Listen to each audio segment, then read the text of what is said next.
So I got this new awesome green screen. I can be here. I can be right here. I can even be here. But truthfully, I'm actually in my garage. Check this out. Look, I'm actually in my garage. There's my bikes. Pretty crazy, huh? Well, anyways, this is AdLeaksTV episode 13.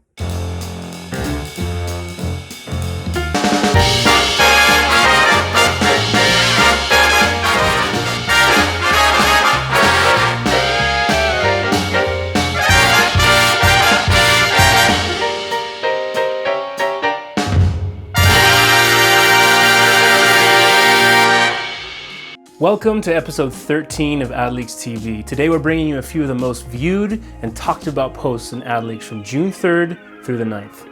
Before we get started, I want to say thanks to all the AdLeaks members watching. We literally can't do this without you. And I really do mean literally, literally. If you're a member, please say hey on our Facebook discussion boards and check out the exclusive deals just for you on AdLeaks.com. If you're not a member, get in on the fun at joinadleaks.com. We've got tips, secrets, strategies from some of the best ad buyers and online marketers in the world. You can watch video tutorials, learn the best way to scale your campaigns, and grow your business effectively. Get all of it by going on joinadleaks.com right now. Also, follow us on Instagram, subscribe to our YouTube channel, and send some likes and comments our way if you're enjoying these videos. Let's get started. Our first video this week comes from Maxwell Finn, who explains this team's method for testing video creatives to improve ad performance. Max and his team use ad tagging in an intense development process to make good ads into great ads at scale. Check it out. So here's an example of like a thumbnail, right?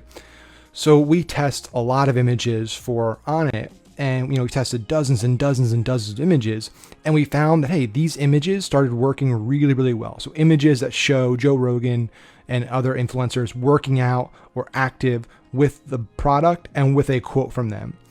This format just works really well for image ads for these brands, for a lot of brands we're working with. So we said, okay, we have videos that work pretty well, and we have these really good images we know perform great. Let's throw that on top, and now we have kind of 2 for 1. So now this goes into a great video, and we also noticed there is that was a little scroll stopper as well. So we're combining a strong thumbnail with a quick scroll stopper, and that scroll stopper is Rogan doing a crazy workout. So look, that's like in your feed, 1 second, but like just the face of Rogan coming in there stops people, right? It's not just a boring shot. And then the video goes on and it cuts through, we're not staying on any one shot too long. It's going in different components. We have, talking about the product. We have lifestyle shots. We have information. We have testimonials. We have active shots. We're going back and forth between all of these elements. We're cycling other influencers, other celebrities. We're talking about the science. We have humor. So each part of this video has a purpose. And what's also cool about the way we started setting up a lot of these videos is that they're modular, right? So they're not, and let me go back to the camera because I realize I'm there. So it's not a single entity. It's like Legos, right? There's pieces, and we can swap pieces in and out. So for the front, hey, we have a video that works really well. It's 50 seconds. Now we can just cycle in a bunch of these Legos, these kind of scroll stopper Legos in there. And then we find something that works really well there. Maybe now we want to cycle out the close. Maybe we want to test different exits, different closes, different call to actions. We can do this really easily because the video is these little pieces, right? It's not just one shot, which makes it a lot harder to iterate on, right? So we're creating content that we know gives us the best chance possible to iterate. The whole video is under 15 minutes and there's plenty of good info in there, so check that out. And thanks, Max. Next, since we're talking about ads, check out this one. Gorgias combines your email, chat, phone, and social media messages into one streamlined view, making it a breeze for your support team to manage and respond to customers. Gorgias is built into Shopify, so you can find tracking numbers, check delivery status, even edit a customer's order without leaving the app. Now, here's where the magic happens. You can set up automated responses to common questions like, "Where's my order?" Gorgias can answer simple questions like that, leaving your team to deal with more important inquiries and close more sales. Ultimately, Gorgeous helps you cut response time, scale your support, and generate more sales by providing outstanding customer support. Sign up for a free trial today at gorgeous.io. All right, we also have a quick clip from Rutger Toll for you this week. He shared a great trick for using common buyer questions to create chatbot flows for customer service. The clip is less than 2 minutes, so let's just show you the whole thing. If somebody hits your website and they have a specific intent to make a purchase, but they have a question, you need to understand what those types of questions are. How can you find those questions? Google Analytics, your customer service team, but also, bonus, your search on the website. So if you have an actual search bar on your website, you should be able to extract the data from that search bar.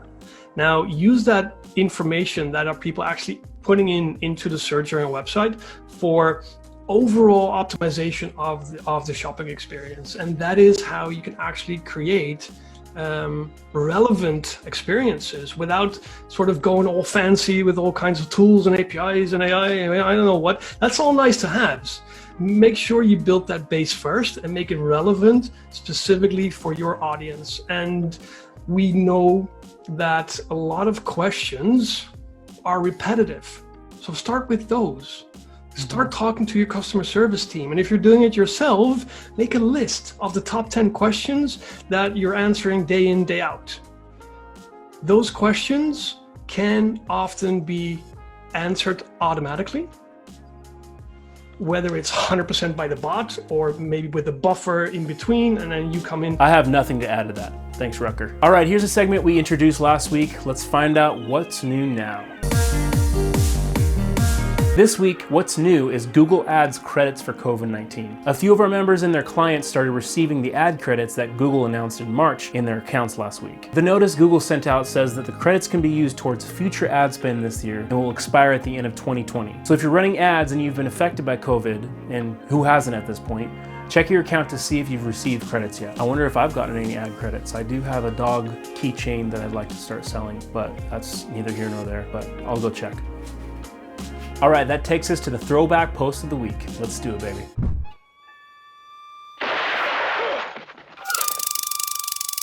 This week's throwback post is a collection of tips and ad automation tricks from RevealBot, one of our partners. They've got a great system for automating social ad rules to maximize your budget and scale your campaigns. This particular post has tips for using Facebook Insights, hacking social proof, an A/B testing framework, and a bunch of other nuggets. You're running Facebook ads, you're gonna love it, so go check it out. Usually what I would do is I would put this rule in its own, if you're surfing. So the other one was like mini surfing, I guess. This one, if you're surfing regular, let's call it, you're probably gonna want to, because you don't want it to run necessarily every 4 hours, because you want, unless you set the custom schedule down here to only run during certain times. What you really want to do is run it, only at a specific time every day, kind of thing. So what you could do to kind of get around that, if you want to like actually just leave it in here also, is you could do something like, run this rule every, let's just say every 1 hour, and you can kind of invent it with these. So let's say the cost per purchase today is less than 25, okay, and the cost per purchase today is less than 25, and time. So time has to be less than 10 a.m. but greater than 9 a.m. So anywhere in there, and run it at this on every day. If the purchase is less than 25, and there's at least 3 purchases. So for this to crank the budget as much as I want, we're gonna set this up and say at least it's gonna be at least 8 purchases. So you can say like, okay, let's say if the cost per purchase. Let's do last 3 days is greater than, let's say that our goal is 25, okay?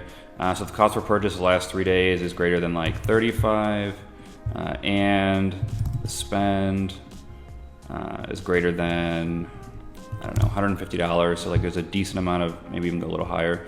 So there's a decent amount of data in there. So the cost per purchase over the last 3 days is greater than 35, and the spend is greater than 200. Then pause the ad set. That's it for AdLeaksTV episode 13. Thanks for watching, for sticking around. We really appreciate it. And again, Go to joinadleaks.com and get connected if you're not a member. There's always new information, updates, great discussions, and more that you should be a part of. Also remember to like, follow, and subscribe to AdLeaks on all of your social networks. Watch previous episodes of AdLeaks TV on YouTube and let us know what you think in the comments. I'm Luke Koska, and thanks again for watching AdLeaks TV.